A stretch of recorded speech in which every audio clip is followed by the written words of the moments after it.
తెలంగాణ బీజేపీకి కొత్త ముఖం రాబోతోందా? అదిగో ఇదిగో అంటూ ప్రచారం జరుగుతున్న బీజేపీ అధ్యక్ష పదవి ఊహాగానాలకు ఇక తెర దించబోతున్నారా అంటే అవుననే సమాధానాలే వినవస్తున్నాయి.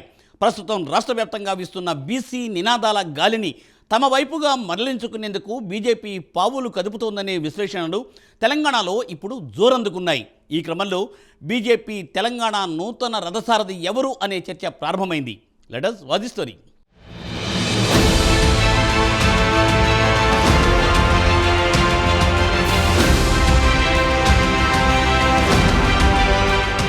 ప్రస్తుతం రాష్ట్ర బీజేపీ సంస్థాగతంగా ఎన్నికలు నిర్వహించుకుంటోంది. జిల్లాల అధ్యక్షుల ఎంపిక ప్రక్రియ పూర్తి చేసుకుని రేపు మాపో రాష్ట్ర అధ్యక్షుడి ఎంపిక పూర్తి చేయడానికి కసరత్తు చేస్తోంది. సంస్థాగతంగా ఎన్నికలు నిర్వహించుకుంటున్న నేపథ్యంలో పార్టీలో రాష్ట్ర పార్టీ అధ్యక్ష పదవి ఎవరికి దక్కుతుందో అంతు చిక్కడం లేదు. స్టేట్ ప్రెసిడెంట్ పోస్టు కోసం కీలక నేతలు పోటీ పడుతుండడం, కొత్త పాత నేతల మధ్య పంచాయతీలతో పార్టీ పగ్గాలు ఎవరికి దక్కుతాయనేది ఉత్కంఠ రేపుతోంది. అయితే బీసీ వర్గాల సానుభూతిని, ఓటు బ్యాంకును తమ ఖాతాలో వేసుకునేందుకు బీసీ కులగణనతో అధికార కాంగ్రెస్ ఇప్పటికే ఓ అడుగు ముందుంది. ఎమ్మెల్సీ పదవుల ఎంపికలో కూడా కాంగ్రెస్ తనదైన మార్కును ప్రదర్శించి అద్దంకి దయాకర్, ప్రముఖ నటి విజయశాంతిని ఎంపిక చేయడంతో కాంగ్రెస్కు కొంతమేర బీసీలో మైలేజ్ వచ్చిందని విశ్లేషకులు అభిప్రాయపడుతున్నారు. అయితే మొదటి నుంచి బీసీ వాదనను వినిపిస్తున్న బీజేపీ మాత్రం అధ్యక్షుడి ఎంపికలో ఎటూ తేల్చుకోలేకపోతోందట. అధ్యక్షుడి ఎంపిక పూర్తయితే ఇక ఎన్నికల వ్యూహాలకు అనుగుణంగా దూకుడు పెంచేందుకు తాము సిద్ధంగా ఉన్నా పార్టీ అధ్యక్షుడి ఎంపిక విషయంలో జాప్యం జరుగుతుండటంతో క్యాడర్ నిరాశ చెందుతున్నట్టు అధిష్టానం దృష్టికి వచ్చిందట.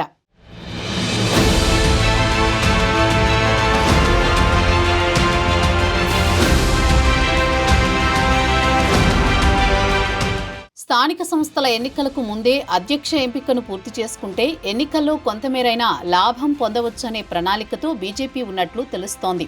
అందులో భాగంగానే అధ్యక్ష ఎంపిక దాదాపుగా పూర్తి చేసినట్లేనని అంటున్నారు. కానీ అభ్యర్థి ఎవరనే అంశంపై క్లారిటీ ఇవ్వకపోవడంతో ఆశావహుల్లో అంచనాలు పెరుగుతున్నట్టు తెలుస్తోంది. అధ్యక్ష రేసులో ఎవరెవరు ఉన్నారో పరిశీలిస్తే మల్కాజ్గిరి ఎంపీ ఈటెల రాజేందర్, కేంద్ర మంత్రి కిషన్ రెడ్డి, కరీంనగర్ ఎంపీ బండి సంజయ్ ఈ ముగ్గురు రేసులో ఉన్నట్టు ఊహాగానాలు వస్తున్నాయి. ఇప్పటికే పలుమార్లు పార్టీ పగ్గాలు చేపట్టిన అనుభవం ఉంది. పైగా ప్రత్యర్థులపై విమర్శల జోరును పెంచడం, సమయానుకూల అంశాలపై తగిన విధంగా వాయిస్ పెంచి మాట్లాడడంలోనూ బండి తనదైన రీతిలో పార్టీని ముందుకు తీసుకువెళ్తాడని అంటుంటారు. కానీ అధ్యక్ష పగ్గాల నుంచి తప్పించిన సంజయ్కి మళ్లీ పార్టీ పగ్గాలను కట్టబెట్టే ఆలోచన బీజేపీ చేస్తుందా అనే చర్చలు కూడా జరుగుతున్నాయి.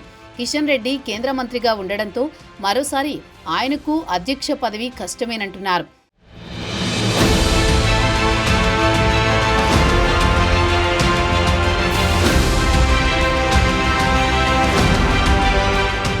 ప్రస్తుత తెలంగాణ సీఎం రేవంత్ రెడ్డి, బీఆర్ఎస్ నాయకులు కేసీఆర్, కేటీఆర్లకు ధీటుగా సమాధానం చెప్పగల నాయకుడు, రాష్ట్ర రాజకీయాలపై సుదీర్ఘ అనుభవం, ప్రజల్లో ఆదరణ ఉన్న నాయకుడి కోసం బీజేపీ చూస్తోందని విశ్లేషకులు అంటున్నారు.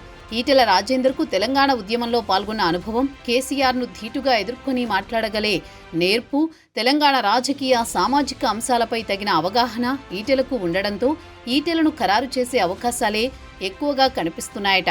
రాష్ట్రంలో బీసీ నినాదం బలంగా ఉన్న సమయంలో బీసీ కాకుండా ఇతర సామాజిక వర్గాలకు అధ్యక్ష పదవి ఇవ్వకపోవచ్చనే అభిప్రాయాలు సైతం వ్యక్తమవుతున్నాయి.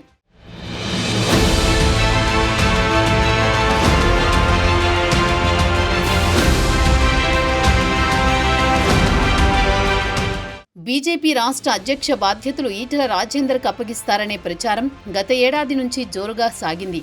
2 సార్లు పార్టీ క్రియాశీలక సభ్యత్వం ఉన్నవారికి రాష్ట్ర అధ్యక్ష బాధ్యతలు ఇవ్వాలని పార్టీ నిబంధనలున్నాయి. అయితే ఈటెల రాజేందర్ కమలం గుర్తు మీద 3 సార్లు 4 చోట్ల నుంచి పోటీ చేసిన నేపథ్యంలో ఆయనకు క్రియాశీలక సభ్యత్వ నిబంధన వర్తించదన్న వాదన వినిపిస్తోంది. అంతేకాదు పార్టీ రాష్ట్ర సారథికి ఆర్ఎస్ఎస్ బ్యాక్గ్రౌండ్ ఉండాల్సిన అవసరం లేదని ఈటెల వర్గం అంటోంది. అందుకు ఏపీ బీజేపీ అధ్యక్షురాలిగా ఉన్న పురంధేశ్వరిని ఉదాహరణగా చూపిస్తున్నారు.